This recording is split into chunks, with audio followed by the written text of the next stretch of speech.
Salutare, Marian! Salut, salut! Oameni buni, mă aflu la Marian, la Grivița, județul Ialomița, un pasionat de iepuri, de mai multe rase. Și am plăcerea și onoarea să vă prezint, eu nu mă pricep la iepuri, dar el o să explice ce rase sunt, de care are, ce exemplare. Este o rasă berbec german. Hai să facem o imagine așa de ansamblu. Deci îi avem aici, dar o să-i prezentăm acolo pe masă ca să vedem exemplarele. Are... Câți ai în totalitate? Am undeva la 25. 25, nu? Da. Și rase câte? Una. Singură rasă. Doar o rasă crești. Doar o rasă. O singură rasă, berbec german. Berbec german se numește. Da. Aha. Bun, hai să începem cu primul exemplar.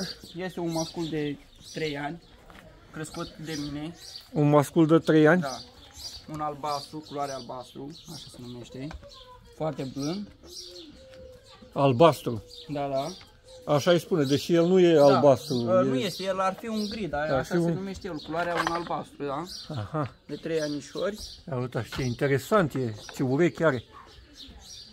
3 ani are ăsta. Da. Ăsta e cel mai mare pe care l-ai? El este tatăl la acesta. E tatăl... Da, are și pui, am pui din el. Aha, ai pui din el. Da. În regulă. Acum, Stai un pic,